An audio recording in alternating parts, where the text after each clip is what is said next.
Friends, hello and welcome my YouTube channel current reporter. विदेशी media में भारत के image और आत्मनिर्भर भारत के पॉलिसी में हुए बदलाव, क्या वाकई पॉलिसी में बदलाव हुआ है? इन सब को लेकर के हम इस वीडियो में बात करेंगे। इस वीडियो में हम इसको दो फेज में डिस्कस करेंगे, जिसकी शुरुआत इस छोटी सी वीडियो क्लिप के साथ। In the capital, Delhi, COVID is now killing one person every 4 minutes. Our correspondent Yogi Talimai reports from there. The capital is being ravaged at a frightening speed. With every pyre that burns, India's self-belief is dying. Each funeral is a story of personal loss and national shame. Charanjeev Malhotra has been helping to cremate the dead for decades. Now, he barely ever stops working. मतलब मैं इससे भयावह स्थिति नहीं हो सकती। I've never seen such a terrifying situation. I can't believe that we're in the capital of India. People aren't getting oxygen and they're dying like animals, he says. We don't even have enough resources to cremate them. BBC news से लिया गया यह video clip Bharat की छवि को world wide दर्शाता है कि भारत किस परिस्थिति से गुजर रहा है। कुछ भारतीय मीडिया और सोए हुए राजनेताओं के इतर इस कोरोना वायरस के सेकेंड वेव को लेकर पूरी दुनिया रिपोर्ट कर रही है, जहां पूरी दुनिया में हमारी हेल्थ सिस्टम के लाचार हालत पर लिखा जा रहा है। तो कई बड़े विदेशी मीडिया और newspaper prime minister Narendra Modi के नेतृत्व में कोरोना संकट की विफलताओं को हाईलाइट कर रही हैं। जैसा कि आप देख सकते हैं, द न्यूयॉर्क टाइम्स की यह आर्टिकल, दिल्ली की यह तस्वीर शुक्रवार को ली गई थी, जिसमें भारत की ऐसी तस्वीर बयां की गई है जिसमें आप हर जगह मौत ही मौत देखें। मौतों के इस आंकड़े पर भी कई बड़े बड़े सवाल पूछे जा रहे हैं विदेशी मीडिया के माध्यम से। और दूसरी तरफ में आप देखेंगे अल जजीरा की यह रिपोर्ट, जिसमें वैज्ञानिकों के रिपोर्ट को दरकिनार करते हुए भारतीय सरकार की विफल नीतियों को बताया गया है और उस पर सवाल पूछा गया है। साथ ही अल जजीरा यह तीखा हमला प्राइम मिनिस्टर मोदी पर करती है कि आपको पब्लिक हेल्थ चुनना है या फिर पॉलिटिक्स। तो यहाँ पर कटाक्ष करते हुए कहा गया है कि मोदी ने पॉलिटिक्स को पब्लिक हेल्थ के ऊपर रखा है। और द गार्जियन में बताया गया है कि मोदी के अति आत्मविश्वास इस महामारी के दौर में भारत में इस प्रकार की तीव्र गति और वेग के लिए मोदी का अति आत्मविश्वास कारण बताया गया है। और बिना मास्क की रैली भी इसका एक प्रमुख कारण है। टाइम मैगजीन में लिखा गया है, यह नरक है। प्राइम मिनिस्टर मोदी के नेतृत्व की विफलता ने भारत का कोरोना संकट और गहरा कर दिया।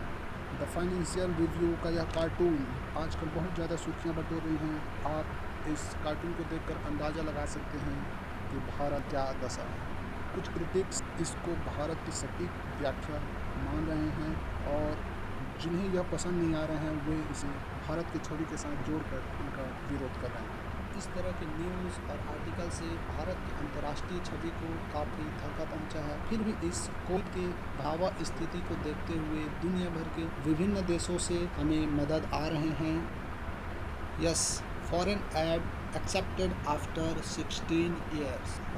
केंद्र की सरकार, नरेंद्र मोदी सरकार ने पिछले साल आत्मनिर्भर भारत का नारा बुलंद किया था। कहा था कि सरकार अन्य देशों पर निर्भरता खत्म करेगी, जल्द से जल्द भारत वह सामान बनाएगा जो अभी बाहर से मंगवाए जा रहे हैं। इसके लिए पॉलिसी में भी बदलाव किए, लेकिन कोरोना वायरस की इस दूसरी लहर की वजह से मोदी सरकार न सिर्फ मनमोहन सिंह सरकार के 16 साल पुराने नियम को बदला, बल्कि चीन समेत लगभग 40 देशों से गिफ्ट और डोनेशन भी कबूल किए हैं। विदेशी मदद को लेकर के हमारी पहले पॉलिसी क्या रही थी, इस बारे में देखा जाए तो हमारी 16 साल से लगभग निरंतरता बनी हुई थी कि हम बाहरी मदद हम अपने मुश्किल परिस्थिति में नहीं लेंगे। जैसा कि 2004 की बात है, जिसमें आप देखेंगे कि साउथ ईस्ट एशिया जो कंट्रीज़ थी उनमें एक सुनामी आई हुई थी और उस सुनामी से निपटने के लिए कई बाहरी मदद हमें मिले, लेकिन उस समय पोलाइटली मनमोहन सिंह जी जो हमारे प्राइम मिनिस्टर थे, तो उन्होंने उस टाइम ये पॉलिसी बनाई कि भारत सक्षम देश है और हम इस परिस्थिति से निकलेंगे और हमें इसमें बाहरी मदद की ज़रूरत नहीं है। विनम्रता के साथ सभी देशों से आए मदद को उन्होंने अस्वीकार किया। इसके बाद भारत अपनी पॉलिसी को बनाए रखा और मनमोहन सिंह के कार्यकाल में आगे किसी भी प्रकार की ऐसी परिस्थिति बनी भी जिसमें 2005 की वो अर्थक्वेक जो कश्मीर में आई थी, 2013 में उत्तराखंड फ्लड जो आपको याद होगा ही, 2014 में कश्मीर फ्लड और 2018 की केरला फ्लड, उसमें भी हमें बहुत जान माल का नुकसान हुआ। फिर भी ये हमारी पॉलिसी बनी हुई थी कि भारत बाहरी मदद नहीं लेगा। ऐसी बात नहीं है कि भारत की पॉलिसी रही हो कि शुरू से ही बाहरी मदद नहीं लेनी है। 2004 के पहले भारत ऐसी आपदाओं में मदद लेता आया है, सहायताओं से अपनी नुकसान जान माल के नुकसान की भरपाई की है, जिसमें आप उत्तरकाशी का भूकंप 1991 को याद कर लें, लातूर भूकंप 1993 में जो हुआ था, और गुजरात का भूकंप 2001 में, बंगाल में जो तूफान 2002 में आया था, इवन बिहार में जो बाढ़ हुई थी 2004 में, उसमें भी भारत ने बाहरी मदद को स्वीकार किया था। फिर उसके बाद भारत अपनी क्षमताओं पर यकीन किया और प्राइम मिनिस्टर मनमोहन सिंह जी के नेतृत्व में एक नई पॉलिसी बनी कि भारत अपनी आपदाओं में, ऐसी विकट परिस्थितियों में खुद से लड़ेगा और अपने पैर पे खड़ा होकर के फिर अपने आप को उस मुकाम पे लाएगा। तो ऐसी पॉलिसी मनमोहन सिंह जी के टाइम से बनी और ये पॉलिसी अभी तक कंटिन्यू रही है। और अभी इस पैंडेमिक में हमें ये पॉलिसी में कुछ बदलाव देखने को मिल रहा है। वर्तमान की दशा में पॉलिसी को लेकर बात किया जाए तो सरकार ने ज़रूर बदलाव किए हैं, लेकिन गवर्नमेंट की जो पॉलिसी रही है उस पर हमें जो फॉरेन सेक्रेटरी है मिस्टर हर्षवर्धन श्रृंगला जी, उनसे जो बातें सुनने को मिली है, उनकी जो स्टेटमेंट है, उसके आधार पर हम कह सकते हैं कि ये पॉलिसी अभी कोविड की परिस्थितियों को ध्यान में रख करके एक आध बारी जो लिया जा सकता है वो फैसला है, और पॉलिसी को कंटिन्यू रखने की आगे भी कोशिश होगी जहाँ तक मेरी समझ बनती है। जिसमें गवर्नमेंट ऑफ इंडिया की जो राय है वो मैं आपको बताना चाहूँगा, जिसमें उनकी ओर से कहा जा रहा है कि हमने मदद की, अब हमें मदद मिल रही है। यह एक दूसरे को निर्भरता वाली दुनिया को दर्शाता है। यह एक ऐसी दुनिया को दर्शाता है जो एक दूसरे के साथ काम कर रही है। इसका आप सीधा से सीधा मतलब निकाल सकते हैं कि भारत ने पहले दुनिया भर को हाइड्रोक्सी क्लोरोक्विन और टीका का मुहैया कराया, तो आज जब भारत में सेकेंड वेव की परिस्थिति उत्पन्न हुई है तो बाहरी मदद हमें उसी प्रकार से मिल रही है। ये कोई पॉलिसी की इक्विपमेंट नहीं है, ये कोई पॉलिसी में बदलाव नहीं है, तो ये अभी वर्तमान परिस्थितियों को देख करके लिया गया फैसला है। इस महामारी के दौर में कंट्री वाइज देखा जाए तो लगभग हमें 40 कंट्रियों का सहयोग और मदद मिला है।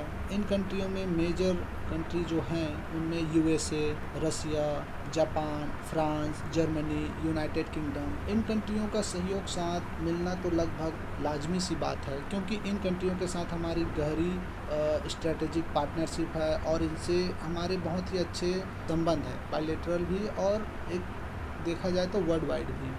और छोटे छोटे कंट्री हमारे इस मतलब क्षति के टाइम में छोटे छोटे कंट्री बढ़ चढ़ करके मदद करना चाह रही हैं, जिनमें आप छोटे छोटे कंट्री जैसे आप देखेंगे भूटान, रोमानिया, इनसे जो हो पा रहे हैं ये हमें मदद करने को तैयार हैं।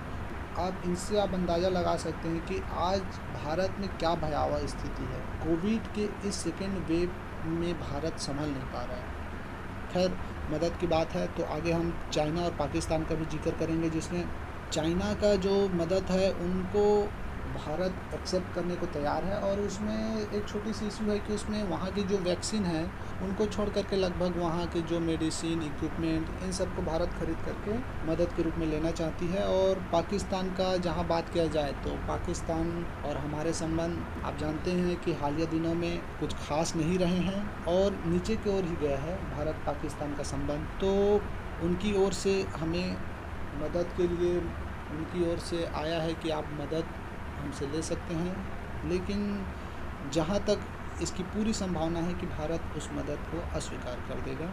ये तो हुई पाकिस्तान और चाइना से रिलेटेड हमारी पॉलिसी, बट ओवरऑल देखा जाए तो सारी कंट्रियों से हमें कई प्रकार के मदद मिल रहे हैं, जिनमें आप मुख्यतः देख सकते हैं oxygen equipment, plant, medicine, vaccine और वैक्सीन बनाने के लिए material, mask, sanitiser, bed, ventilator, Covid test करने की जो किट होती है, इन सब की सुविधाएं हमें इनसे मिल रही हैं। तो ये काफ़ी अच्छा बात है कि हमें इस समय में हमें पता चल रहा है कि हमारे मित्र देश हैं और कौन हमारे अगेंस्ट, तो ये काफ़ी अच्छी बात है। इस कोविड पेंडेमिक के टाइम में हम जितनी ज़्यादा लाइफ सेव कर सके वो हमारे लिए उतनी ही अच्छी बात होगी। तो ये तो अच्छी बात है कि हमें सारी जगह से, सारी कंट्री से हमें मदद मिल रही है। तो अभी हम बात करेंगे कि इसका इम्पैक्ट इंडिया पर क्या होगा। इसको हम दो चीज़ों में डिवाइड कर सकते हैं। देखा जाए तो इसमें नेगेटिव इम्पैक्ट इंडिया पर ज़्यादा हो सकते हैं, बट ऐसी बात नहीं है कि इसमें पॉजिटिव चीज़ नहीं है, इसमें भी पॉजिटिव इम्पैक्ट हैं। जैसे आपको पता चलेगा कि इस कंडीशन में, आपकी इस परिस्थिति में आपका ऐसा कौन सा फ्रेंडली कंट्री है जो आपके साथ खड़ी है। इससे आपको पॉजिटिव इम्पैक्ट के बारे में पता चलेगा। और नेगेटिव इम्पैक्ट के बारे में बात किया जाए तो इस पॉलिसी से हमें सबसे ज़्यादा नेगेटिव इम्पैक्ट हमारे फार्मास्यूटिकल इंडस्ट्रीज़ पर पड़ने वाली है, क्योंकि pharmaceutical industries world wide globally माना जाता है कि इंडिया इन्हें लीड करती है। मेडिसिन की दुनिया में इंडिया की एक अलग ही पहचान है। वर्तमान में कुछ समय पहले देखा गया है कि जर्मन चांसलर एंजेला मर्केल का जो बयान आया था उससे हमारी छवि को नुकसान पहुंचा है। और हमारी जो नेबरहुड फर्स्ट की जो पॉलिसी है, जिसमें हम वैक्सीन मैत्री की अभी पॉलिसी चला रहे थे, उस पर भी हमें धक्का पहुंचा है, क्योंकि हम अभी हमारे लिए, हमारे कंट्री के लिए वैक्सीन को प्रोड्यूस नहीं कर पा रहे हैं। और हम जितना वैक्सीन हमारे कंट्री को चाहिए उतनी वैक्सीन हमारे पास अवेलेबल नहीं है। तो हम कैसे दूसरे कंट्री को प्रोवाइड करें, ये बड़ी दिक्कत की बात है। तो इससे भी हमारे छवि को नुकसान पहुंचती है कि हम ग्लोबली देखा जाए तो बड़े पावरफुल कंट्री हैं, बट अभी हम खुद दूसरे देशों से सहायता ले रहे हैं। तो हम कैसे दूसरे देशों की मदद कर सकते हैं वैक्सीन दे करके। तो इससे हमारी छवि को भी नुकसान पहुंचती है। और भारत 21वीं सदी में बड़ी उभरती हुई ताकत है, तो इससे भी हमारी छवि को नुकसान पहुंचती है कि इंडिया इतना भी पावरफुल नहीं कि अभी वो अपने पैर पर खड़ा हो सके और ऐसी समस्याओं का सामना कर सके। इसके अलावा एशिया और सार्क में भारत की एक अपनी अलग दबदबा है। साउथ ईस्ट एशिया में तो भारत की बात ही कुछ और है। लेकिन इन सब छवि को देखते हुए, इन सब पॉलिसी को देखते हुए भारत की छवि काफ़ी नुकसान पहुंचने वाला है। तो ये तो रही नेगेटिव इम्पैक्ट ऑन इंडिया।